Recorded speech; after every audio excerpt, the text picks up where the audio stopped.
m'entendez. Je ne sais pas si vous pouvez me répondre dans le chat déjà, si vous m'entendez bien. Parce que nous, on s'entend avec Marc, mais on ne sait pas si vous êtes... Ok, bon, bah, c'est parfait.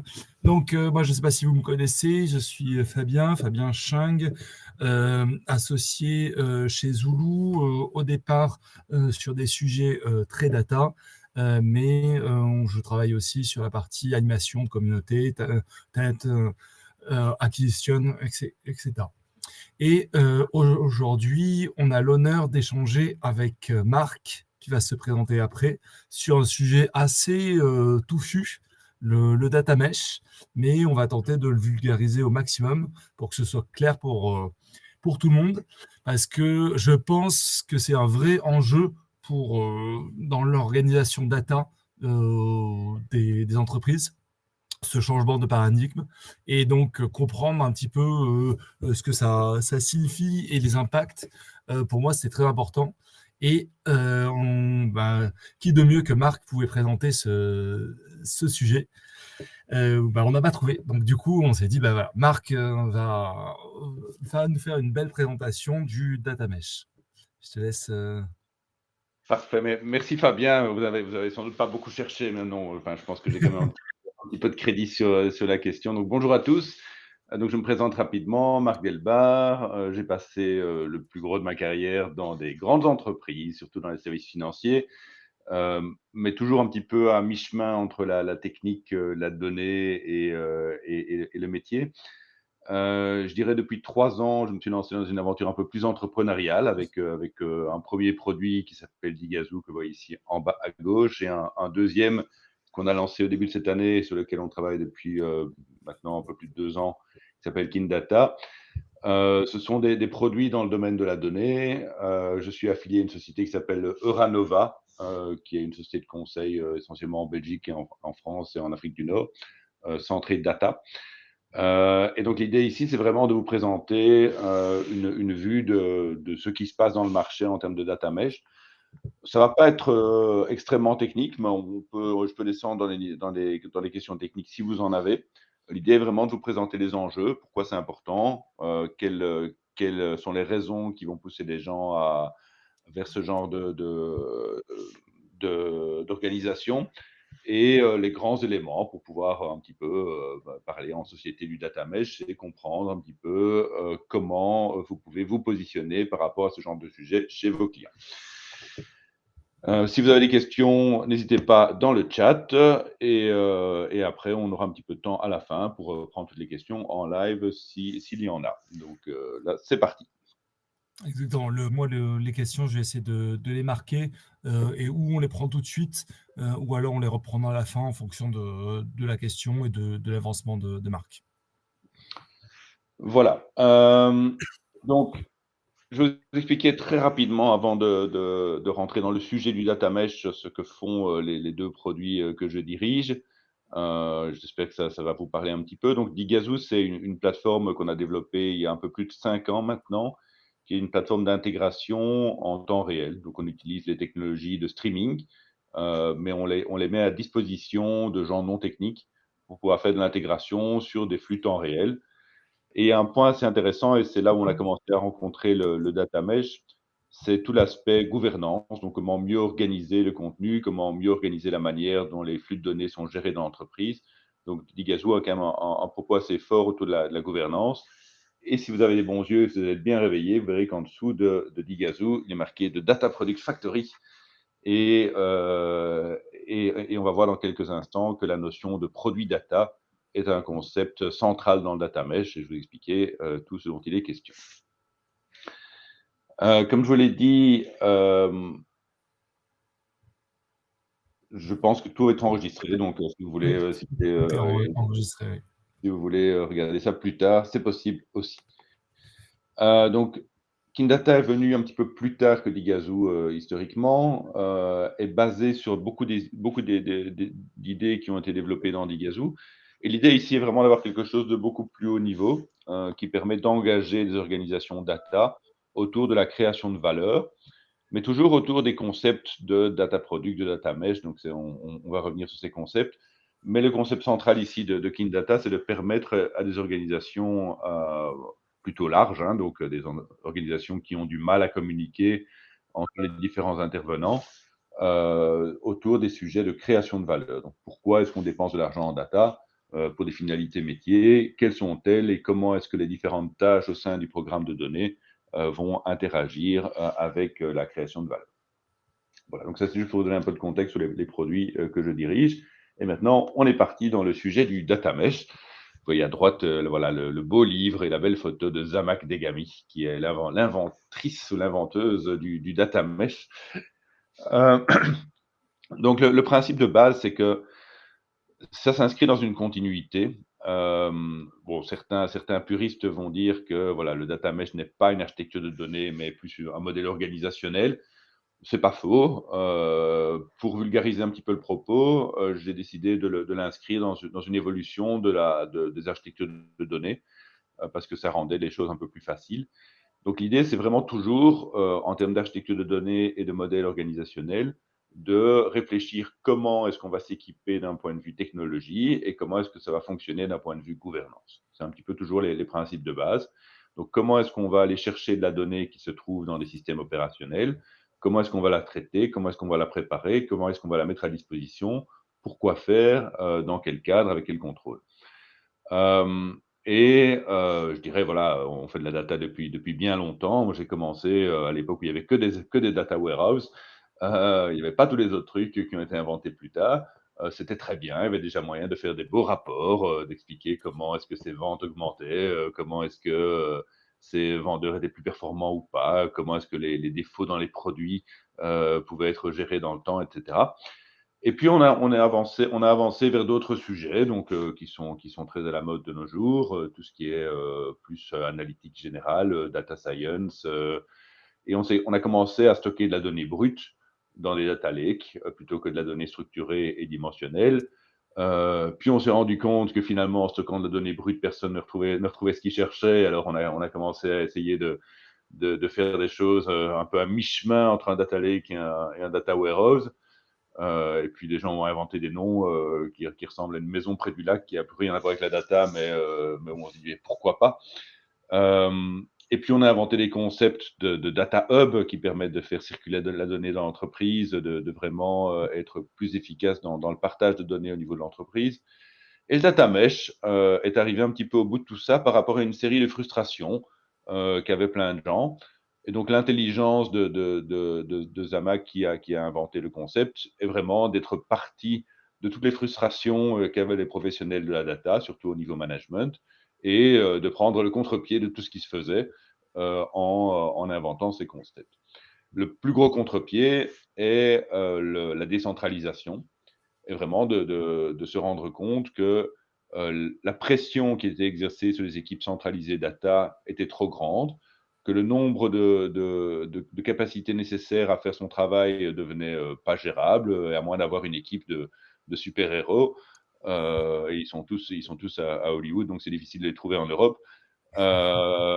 C'était compliqué d'avoir une équipe centrale de données qui arrive à faire tout. Et donc l'idée du data mesh, c'est vraiment de repartir de ces besoins du métier et d'essayer de les adresser par des méthodes organisationnelles, par des schémas de gouvernance, par des manières de s'organiser, que je vais vous expliquer dans un instant. Donc le premier point important pour lequel le data mesh a eu du succès, c'est la complexité des organisations. Donc avec le data mesh, on va cibler des organisations quand même d'une certaine taille, donc avec des programmes de données de plusieurs dizaines de personnes, voire plusieurs centaines de personnes. On est vraiment sur des gros comptes où la donnée devient un problème simplement de communication, de compréhension et d'organisation en général. Le corollaire de tout ça, évidemment, c'est que plus il y a de complexité, plus il y a d'intervenants, plus c'est compliqué d'arriver à créer de la valeur rapidement. Et donc, il y a une frustration qui s'est accumulée depuis un certain nombre d'années, que tout ce qui se faisait dans les programmes de data prenait trop de temps. Et ça prenait trop de temps, pourquoi? Parce qu'il y avait, il y a toujours, dans une certaine mesure, des goulots d'étranglement, donc des personnes qui étaient responsables de faire certaines choses et qui étaient juste submergées par le travail. Et donc, finalement, la valeur métier n'était pas livrée comme il fallait.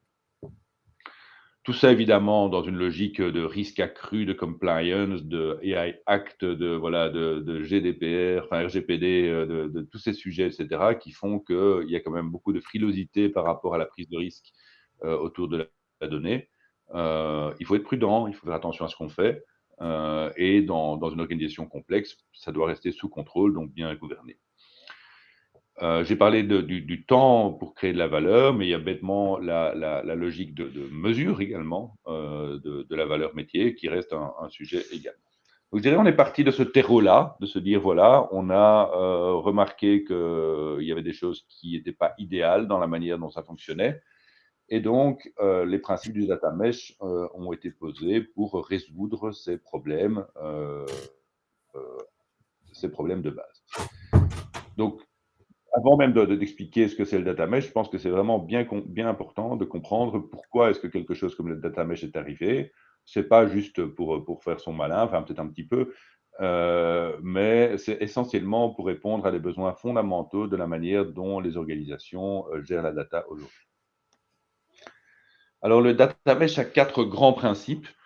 Et s'il y a, je dirais, une chose que vous devez retenir de cette petite session ici, c'est vraiment ces 4 principes parce que franchement, ça va déjà vous amener assez loin dans la compréhension du sujet. Le premier sujet, c'est la notion de décentralisation, donc c'est la notion de domain ownership. Donc qu'est-ce que ça veut dire? Ça veut dire que dans une organisation, il va y avoir typiquement différents domaines où la donnée va être créée et consommée. Donc un domaine, ça peut être une division de l'entreprise, ça peut être une fonction comme le support client ou les ventes ou la production. Et l'idée, c'est que tous ces domaines vont avoir des systèmes d'information qui vont créer de la donnée. Et tous ces domaines vont également avoir des envies d'insight, vont également avoir des envies de compréhension accrue du business par rapport à des données qui pourraient sourcer de leur propre domaine ou d'autres domaines. Donc la notion de domain ownership, c'est très intéressant parce que c'est lié à la notion de décentralisation. Ça permet à des gens qui connaissent bien leur domaine, donc à des gens qui sont proches des données, de contribuer à une vision globale des données, plutôt que d'attendre d'une équipe centrale de données, d'avoir la compréhension totale de ce qui se passe. Donc ça, je pense que c'est un premier principe très important, donc l'orientation domaine. Le deuxième principe du data mesh, c'est la notion de productisation de la donnée. Et donc, on a écrit beaucoup sur le sujet, il y a beaucoup d'interprétations différentes qui circulent. Je vais vous donner une définition très simple. Donc, data as a product, c'est quoi? Ce sont des sets de data, donc ce sont des données disponibles qui sont packagées de manière productisée. Donc, ce sont des productized datasets en anglais. Ce sont des données qui répondent à toute une série de caractéristiques en termes de qualité, en termes de documentation, en termes de maintenance. Et on va voir dans quelques instants les caractéristiques des produits data. On utilise de manière complètement interchangeable les deux termes data as a product et data product. Donc, ce sont quelque part des synonymes, sachant que data product a aussi d'autres exceptions, ce qui rend le sujet un peu plus compliqué. Mais dans le cas de cette présentation ici, quand je parlerai de data product ou de data as a product, dans le cas de cette présentation, ça sera des synonymes. Le troisième principe, c'est le self-serve data infrastructure en bon français. Donc la logique d'avoir une infrastructure de données qui permet la consommation en self-service. Donc ce qui est très intéressant, toujours dans les logiques de décentralisation, c'est de se dire que voilà, il y a des gens qui vont bien comprendre les données de l'entreprise, qui vont arriver à la packager, à l'organiser comme des produits data.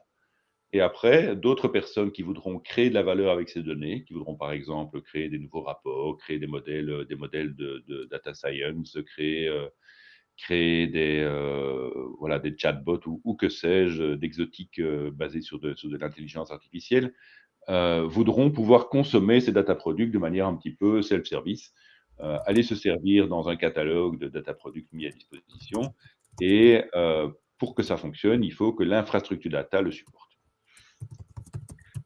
Le dernier point, et c'est un point qu'on maîtrise très, très bien en Belgique, si vous n'avez pas reconnu mon accent, c'est la gouvernance fédérée. Donc c'est de permettre à, différentes organisations, voilà, régionales, des différents domaines data, de travailler, main dans la main, de manière cohérente. Parce qu'évidemment, c'est très, très bien de donner des responsabilités, aux provinces lointaines, mais quelque part, il faut pouvoir, garantir une cohérence, dans la manière dont les différents domaines data vont travailler et vont s'organiser. Donc la gouvernance fédérée, c'est vraiment un concept clé qui est également lié, à la notion de décentralisation. Ça permet, tout en décentralisant, donc en donnant plus de contrôle, aux différentes entités dans l'entreprise, de garder un tout cohérent, pour travailler bien ensemble. Donc voilà, ce sont vraiment les principes de base du data mesh, permettre, à différentes parties de l'entreprise de s'organiser de manière indépendante avec une claire vue des responsabilités par domaine, les data products comme moyen de communication, de partager de la donnée, l'infrastructure data qui doit supporter toute l'approche et la gouvernance qui doit être fédérée, donc qui doit permettre aux gens de travailler de manière cohérente ensemble. Merci. Donc Digazoo, pour un petit peu en revenir à mon produit phare ici, est une infrastructure de données en self-service. Donc le principe, c'est que on va, comme dans n'importe quel produit d'intégration, aller ingérer toute une série de sources de données. La grosse différence, c'est qu'on va structurellement utiliser ces sources de données pour créer des data products. Donc ça, c'est vraiment la base. On va les faire en temps réel, mais je dirais que c'est un petit peu un détail ici dans le cadre de cette présentation-ci. Et ces data products qui vont être gouvernés de manière fédérée dans l'entreprise vont pouvoir être consommés en self-service pour réaliser des projets data. Donc des projets data divers et variés, comme on l'a déjà expliqué plus tôt. Donc la logique, c'est vraiment une logique de découplage entre quelque part des capacités de gens qui arrivent à bien comprendre les données, à les structurer pour que les gens puissent facilement les consommer, et un environnement qui permet à des porteurs de projets à valeur ajoutée métier de s'emparer de ces data products, de les utiliser, de les combiner et de les exploiter pour créer de la valeur métier. Je vous avais promis de revenir un petit peu sur le concept de data product pour vraiment bien ancrer le concept. Donc si on descend au niveau de détail suivant, on a quelques grandes caractéristiques des produits data.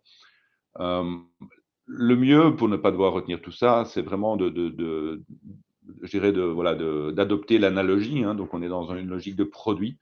Donc réfléchissez à ce que c'est un produit et dites-vous, voilà, comment est-ce qu'on peut packager la donnée comme un produit. Et un produit, on doit pouvoir le retrouver dans un catalogue, on doit pouvoir le commander, on doit pouvoir le trouver. L'adressability, c'est exactement ça. Donc c'est la logique de pouvoir le trouver dans un catalogue par rapport à des critères de découverte.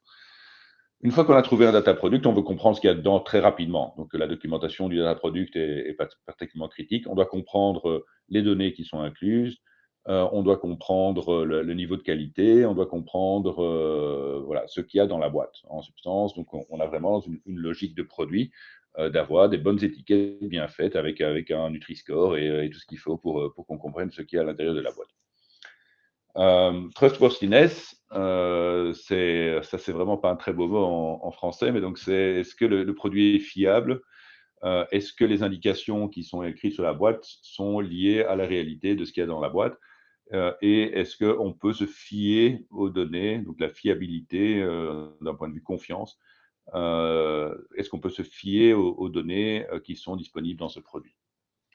L'interopérabilité, on rejoint des concepts comme les concepts de fédéralité de governance. Donc, les différents data products dans l'entreprise devraient pouvoir s'assembler comme des briques de Lego pour pouvoir faire des choses plus complexes. L'accessibility, les données elles-mêmes doivent être disponibles. Évidemment, on veut que ça soit sécurisé et on veut que ça permette de contribuer à de la valeur. Donc, ça vous donne une idée. L'idée, c'est pas d'avoir tous les détails, de savoir si je vous dis une phrase, dans quel cas ça va tomber, mais de bien comprendre le paradigme qui est On veut packager de la donnée comme des produits pour permettre à des gens de l'exposer très proprement et pouvoir comprendre, pouvoir donner une vue à des consommateurs de ce qu'il y a dans les boîtes pour permettre un accès en libre service. Donc ça, ce sont vraiment les enjeux des produits data. Donc, on a ici quelques captures d'écran de Kindata. Donc, l'idée, c'est vraiment dans Kindata de permettre une documentation complète des produits data et de faire ça de manière collaborative dans l'entreprise.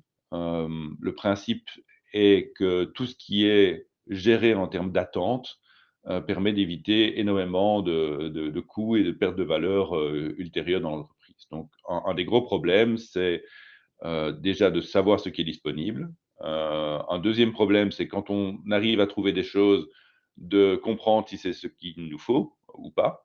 Donc on va passer beaucoup de temps, par essai, par erreur, à demander des accès à des sets de données, à se rendre compte que c'est pas ce qu'il faut, ne pas avoir de retour d'expérience formalisé. Donc on a vraiment, un problème dans la plupart des grosses entreprises autour de la consommation de la donnée, qui est que, tous ces processus ne sont pas très clairs, la documentation est un petit peu vacillante et surtout, les retours d'expérience, ne sont pas utilisés complètement. Donc si quelqu'un arrive à faire des choses incroyables avec un data product, ce sont typiquement de l'information qui ne va pas se retrouver facilement dans un catalogue. Ce sont des choses qui vont juste se dire, peut-être qu'on va avoir un post sur un intranet, ou sur un SharePoint ou que sais-je, mais ce sont des choses qui ne sont pas très intégrées en général au processus. Donc ça, c'est quelque chose qu'on essaye de changer avec Indata avec un certain succès. Je dirais qu'ici, on a vraiment les principes de collaboration. Donc je pense que j'ai un petit peu abordé le principe de base. Donc pour que le data mesh ait de l'utilité, il faut que le data mesh soit orienté valeur. Donc sur un data mesh pas orienté valeur, finalement, n'a pas d'intérêt, puisque les raisons pour lesquelles on a fait un data mesh, c'est pour finalement adresser des problèmes de valeur au sein des organisations data, de time to market, de valeur de la donnée, d'organisation, d'efficacité, etc.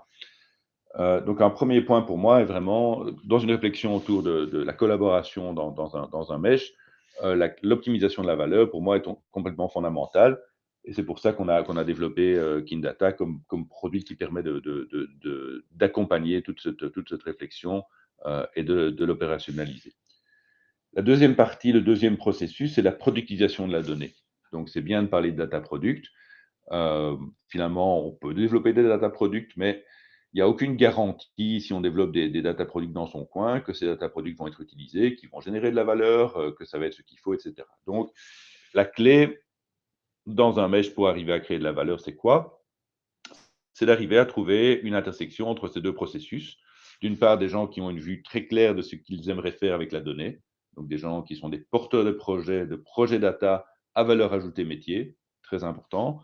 Et d'autre part, des gens qui connaissent bien les données et qui peuvent les packager pour simplifier la vie de ces personnes qui sont capables de transformer de la donnée en valeur métier. Donc on est vraiment dans cette articulation-là qui est compliquée parce que on est en plein dans des concepts de change management. On est dans des organisations voilà, qui sont peut-être parfois un peu sclérosées, qui ont pris leurs petites habitudes de travailler d'une certaine manière. Et donc, quand on commence à réfléchir en termes de décentralisation dans des organisations qui ont été centralisées depuis 15 ans, ben, ce n'est pas toujours facile. Donc ici, c'est vraiment de se dire, on a deux processus, un top-down, un bottom-up en termes de données, et on a deux sets de ressources qui sont fondamentales pour la compréhension de la valeur livrée. D'une part, un portefeuille de cas d'usage, qui sont toutes les initiatives data à valeur ajoutée sous lesquelles on va mesurer une valeur. Et d'autre part, un catalogue de data products qui sont les briques de Lego qu'on va utiliser autant que possible en self-service pour réaliser ces projets. Ce qui est intéressant, c'est de se poser la question à la fois en termes existants et en termes prospectifs. Donc, d'avoir à la fois pour les data products et pour les projets data, toute une vue d'idéation, d'idées de data product, de data product en cours, de data product disponibles, et même chose pour les projets, d'idées, de proof of concept, de projets en production, en maintenance, etc. Et donc, on oppose vraiment deux grands rôles. Un rôle de consommateur de données dont le but est vraiment d'arriver à bien comprendre ce qui est disponible dans le catalogue de data product, de comprendre les envies du business et de réaliser des projets à valeur ajoutée.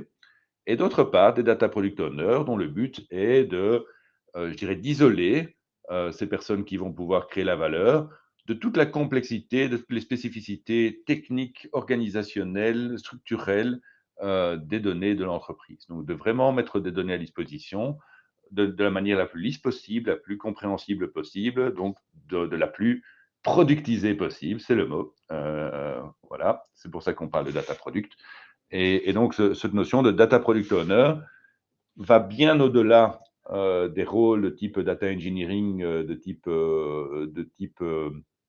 technique de manipulation de la donnée, mais va vraiment dans une logique de gestion du cycle de vie de ces produits et de service d'une communauté d'utilisateurs internes qui vont pouvoir utiliser ces data products. Par rapport à la question, donc sur les deux produits, donc Kindata et Digazoo. Donc, Digazoo est disponible sur tous les clouds ou même on-prem. Donc, on a des clients qui l'utilisent on-premise. Et Kindata est complètement en SaaS, donc est disponible juste sur et hosté chez nous, donc est disponible en software as a service. On le hoste sur Amazon nous-mêmes, mais voilà, c'est un détail interne.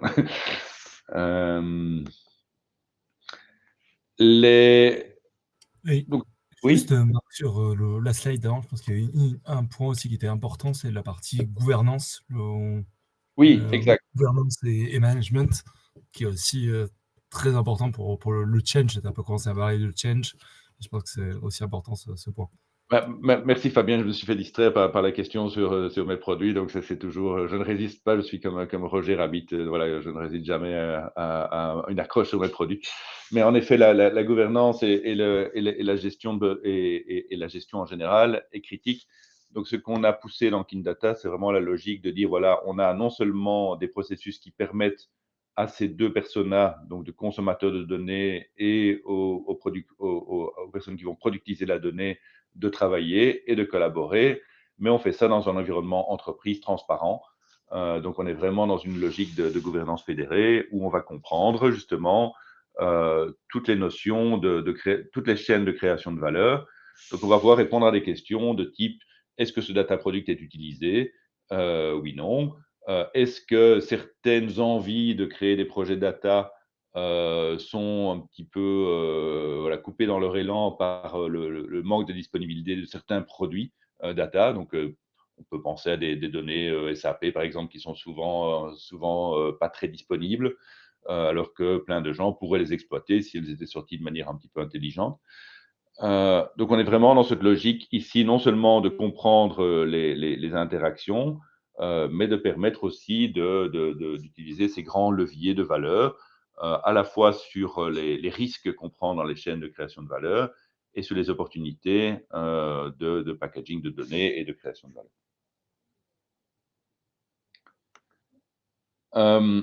Donc, juste par rapport à la communauté Zulu, je pense que c'était intéressant de regarder un petit peu l'impact sur le type de rôle qui commence à surgir dans les entreprises. Donc, on commence à avoir des offres d'emploi de plus en plus exotiques autour de ces sujets. Et donc, il y a par exemple un rôle ici qui est assez intéressant. Donc, on vient d'en parler, du data product owner. Qu'est-ce qu'un data product owner? À quoi ça sert? Qu'est-ce qu'un data translator? Donc, il y a plein de rôles comme ça qui apparaissent pour finalement permettre de mettre de l'huile dans cette machine ici. Donc, un data translator, par exemple, c'est un rôle qui va souvent se positionner entre le business et les projets data. Donc, c'est quelqu'un qui va suggérer des idées de projets data au business et voir si ça aurait du sens de les documenter et de voir quelle serait la possibilité de les réaliser. Donc, ce sont vraiment des rôles qui sont plus là. Le data product owner, donc on venait d'en parler, je vais vous détailler en quelques instants ce que ça fait, mais on est vraiment dans la logique de quelqu'un qui va gérer des data products pour les mettre à disposition du reste de l'entreprise. Donc, le data product owner, ça peut être un rôle semi-technique ou ça peut être un rôle très technique. Donc, ça peut être un data engineer qui met une casquette en plus et qui arrive à gérer son produit, enfin, à gérer son travail plus de manière productisée que comme du service pur.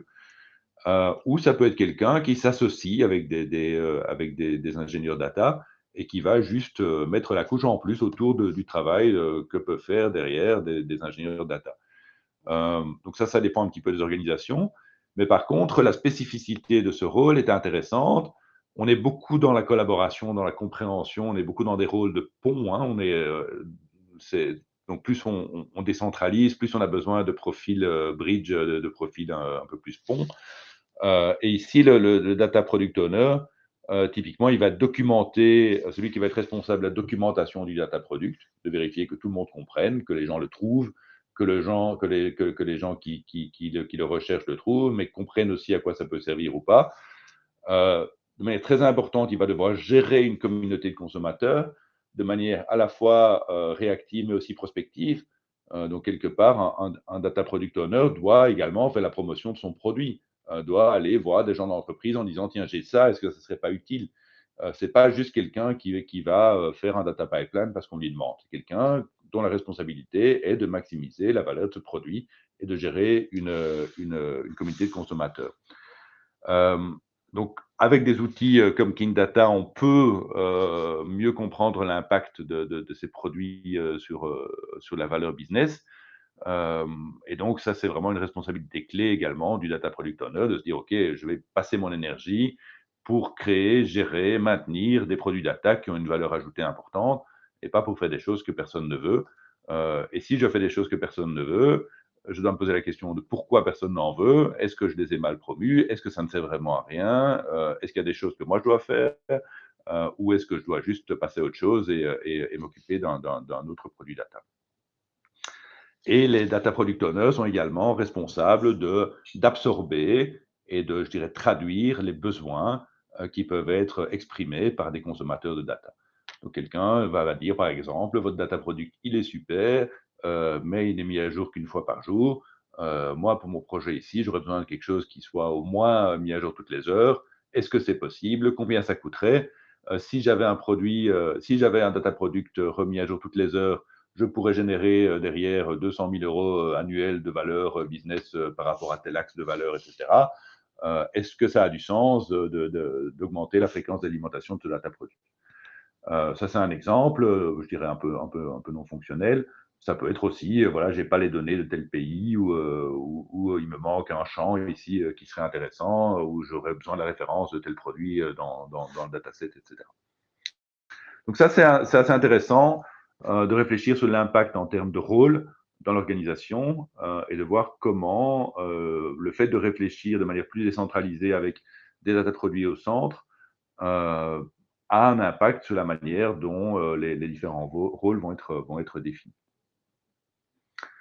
On a parlé de domain ownership, donc quelque chose qu'on fait beaucoup pour l'instant en entreprise. Ce sont des choses finalement relativement simples, mais qui sont extrêmement fondamentales, qui sont d'aller discuter avec les différents domaines de l'entreprise et de réfléchir, de documenter à la fois leurs données disponibles, donc les data products qu'on voit ici qui sont soit available, donc disponibles, soit qui pourraient être mis à disposition s'il y a une demande, et également toute une série de cas d'usage, donc des envies de consommation de data.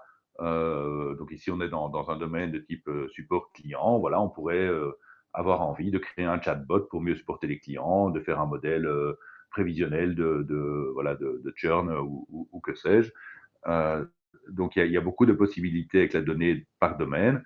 C'est intéressant d'aller chez les responsables du domaine et de leur poser les deux sets de questions qui sont quelles données vous pourriez mettre à disposition, à quel coût et comment, et quelles seraient vos envies de projet data et de quelles données auriez-vous besoin du reste de l'entreprise pour pouvoir les mener à bien.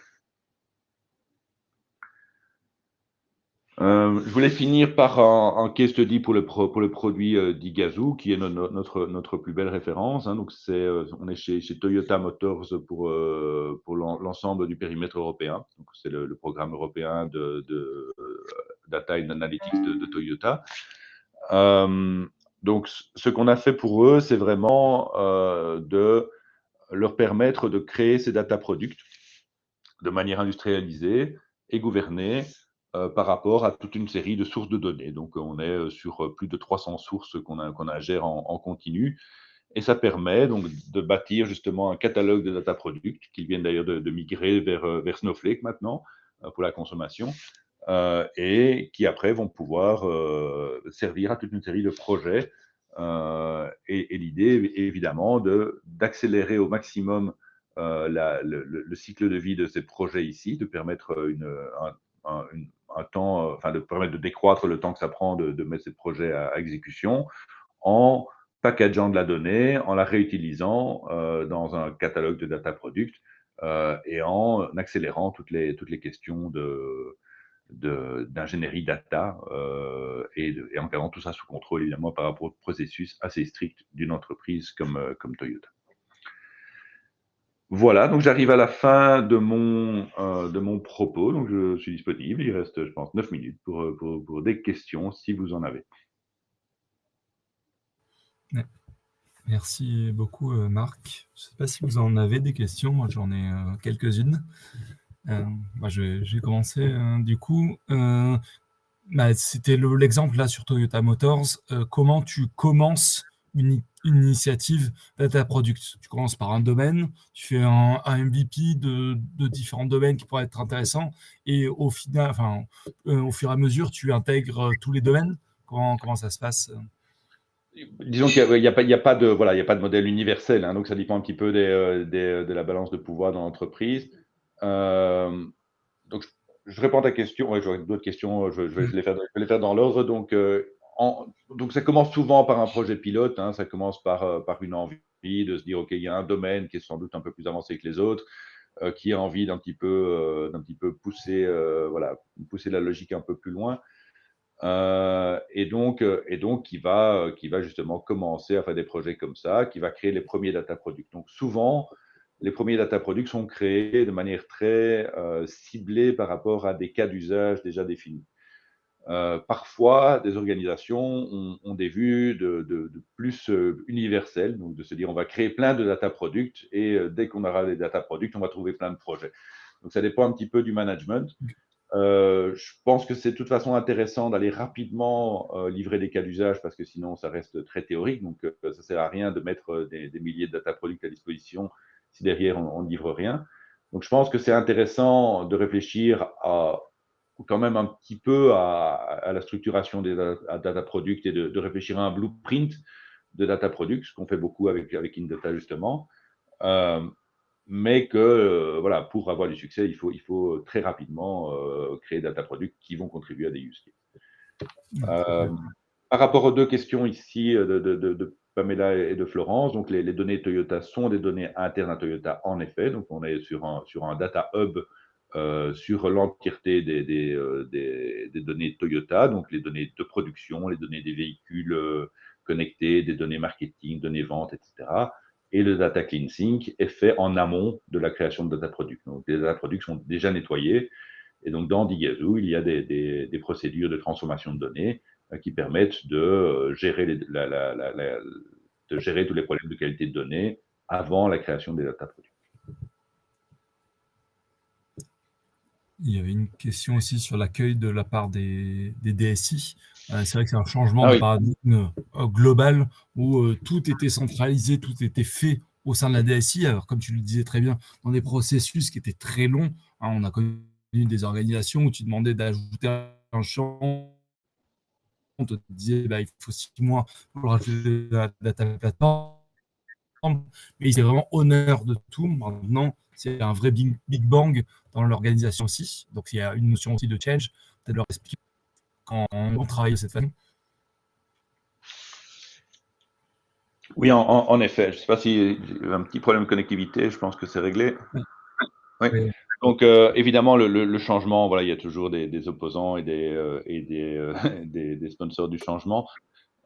Disons que quelque part, la DSI qui se retrouve comme goulot d'étranglement n'est pas spécialement fière de ce rôle. Donc, à un moment, je pense que la DSI qui se fait taper dessus parce qu'elle ralentit tous les projets peut parfois voir ça comme une opportunité de se dire, OK, on trouve des moyens de déléguer plus et de fonctionner comme ça. Donc ça, c'est un cas où ça peut se passer comme ça.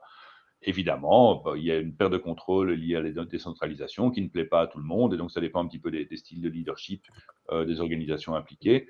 Voilà, certaines DSI n'admettent pas la perte de contrôle et justement pensent que c'est une très mauvaise idée de faire ça. Est-ce qu'on peut faire des data products avec des données externes? Oui.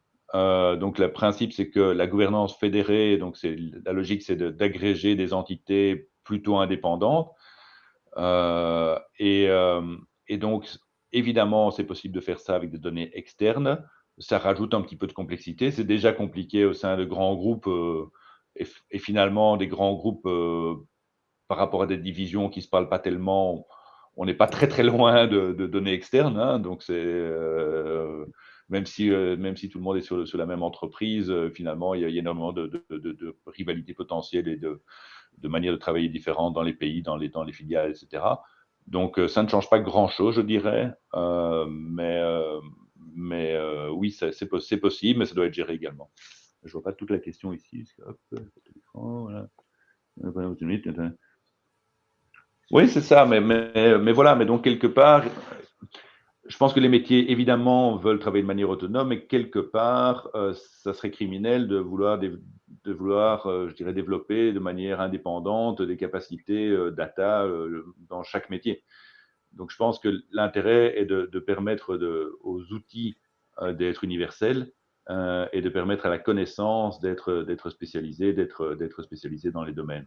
Donc, je pense que c'est vraiment ça la base, de se concentrer sur des chaînes de valeur qui ont du sens d'un point de vue métier, qui donc par définition vont devoir être proches du métier, mais quelque part de s'outiller pour pouvoir collaborer, pour pouvoir travailler ensemble, pour pouvoir créer de la valeur au sein de l'entreprise.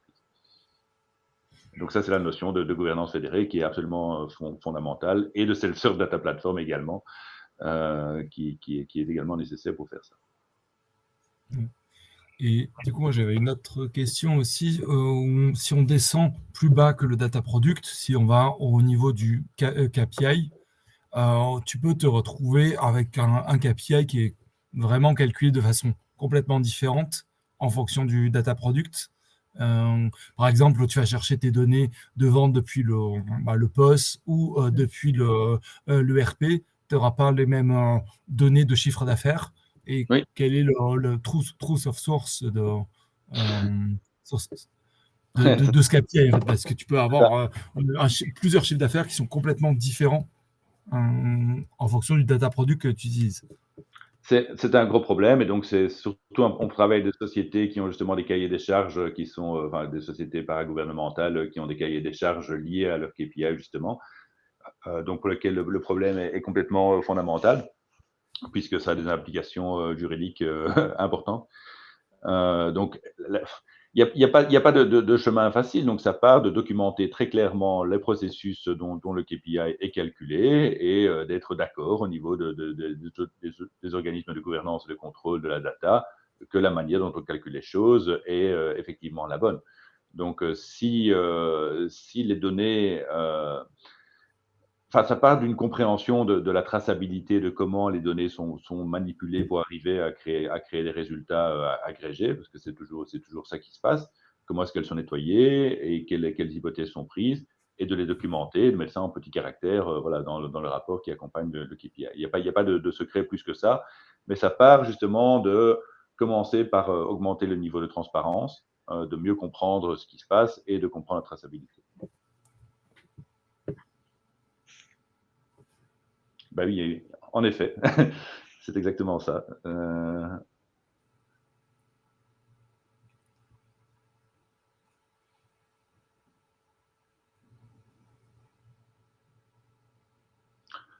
Je pense pas qu'il y ait une nécessaire une fragilisation de la sécurité via le data mesh. Je pense que tous les processus voilà, plus décentralisés doivent être bien contrôlés.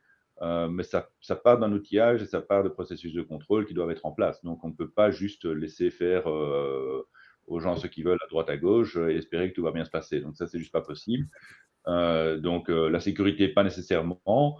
Par contre, voilà, les pratiques de gouvernance, ça part vite dans des tangentes si on laisse faire les différents domaines. Donc il faut absolument remettre des normes, remettre des processus, et pour voilà, donner des limites à la liberté et permettre une grande autonomie, mais sous contrainte, parce que sinon, c'est pas possible.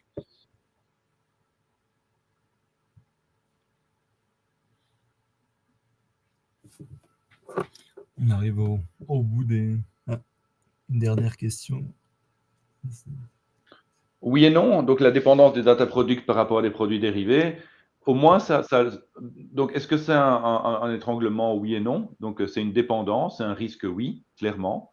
Donc, ça veut dire que si un data product qui crée d'autres data products, qui va créer d'autres data products, qui derrière va être utilisé pour créer des chaînes, créer des produits à valeur ajoutée, créer des cas d'usage à valeur ajoutée, on a des risques. On a des risques que si le premier data product voilà, explose pour une raison X ou Y, toute la chaîne en aval va également être impactée.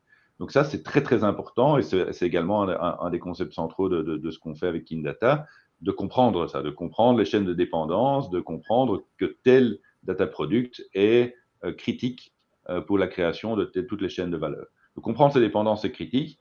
Est-ce que c'est un goulot d'étranglement? Pas nécessairement, parce que pour moi, un goulot d'étranglement, c'est plutôt dans la création, donc plutôt qu'un risque systémique. On est plutôt dans la logique de risque systémique que de goulot d'étranglement, je pense. Merci. Voilà, on arrive au bout des 45 minutes prévues. Merci beaucoup, Marc, pour le temps consacré, pour la super présentation sur des concepts de data mesh qui étaient pour moi même assez conceptuels, était bien rentré dans les détails, même sur la partie data product et tout ça. Donc, hyper intéressant. On a bien compris ce que faisaient Digazu et Kindata. Donc, merci beaucoup. Toute la présentation a été enregistrée. Donc, Marc, on va te la fournir, bien sûr. Après, à voir comment ça sera réutilisé, sûrement publié au début sur Circle et à voir dans un deuxième temps s'il y aura un accès public. Voilà. Parfait. Merci beaucoup, Fabien. Merci à tous pour votre temps ce matin et bonne journée. Voilà, bonne journée décentralisée. Voilà. Merci beaucoup, Marc. Au À revoir. très vite.